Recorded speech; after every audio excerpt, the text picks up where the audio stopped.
Thank you for joining me for the Me and White Supremacy virtual pilgrimage. It's week 21 and it's a week in review. My name is the Reverend John Borthwick, and I've been encouraging my congregation to walk with me as I read and reflect on Layla Saad's work, Me and White Supremacy. We have been doing this now for 21 weeks, not in a sequence. I broke my arm and there were some other challenges along the way. This will be the last episode for 2021, and we look forward to 2022 in January as we complete this virtual pilgrimage together on this important topic. This week in review looks back on the past 7 weeks as we've reflected on certain concepts that are needed in order to do the work of anti-racism and confront some of the things of white privilege and white supremacy as we continue on this journey. She mentions white apathy, white centering, tokenism, and white superiority, saviorism, as well as being called in and called out. Those are some of the themes that we talked about over the past 6 weeks. And if you want to look back, you can certainly do so. What I like about this summary is it's sort of a little encouragement. It's a little shake-up to try and get us out of that apathy piece, that collective energy that sort of delays us, holds us back, keeps us from doing the work that's not easy.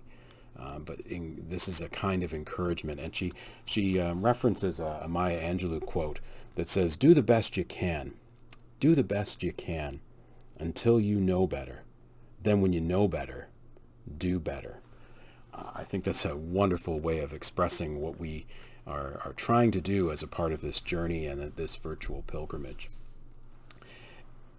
She sums it all up, and I think actually this could be a bit of a roadmap. We're on a pilgrimage, so maybe a roadmap for how we might do this anti-racism work. She speaks first about laying down our bias, laying down those things that we've learned, go through that process of laying some of that down, and then listening deeply to the feedback we're receiving or we have received. Reflect on that feedback. Reflect on some of those past experiences as we've encouraged us all to do over the past 21 weeks. Educate ourselves. Read, watch videos, watch movies, engage in this conversation around this virtual pilgrimage. Pick up books that are going to engage you in this conversation that you may not agree with as you start to read, that you may find yourself fighting against or feeling shame or guilt or frustration or anger. Reflecting on why those feelings are cropping up for you, confronting those feelings, and continuing along the journey of persisting in educating yourself and learning more. Maybe there's things that internally you need to apologize for. Maybe there's things that happen in your daily life that you need to apologize for. Remember, it's not about taking offense and then saying, "I'm not doing this work anymore." It's hearing the feedback, apologizing if there's something to apologize for, and there probably is. Making amends if you can, seeking ways to make amends, and then taking all this together, do better in the future.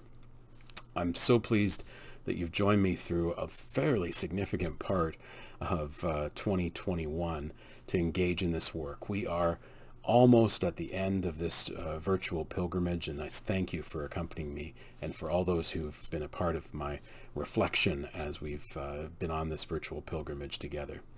May we end 2021 committed to continuing to doing the work that is hard, not easy, but because it's hard, we're going to continue together in 2022. Thank you for joining me.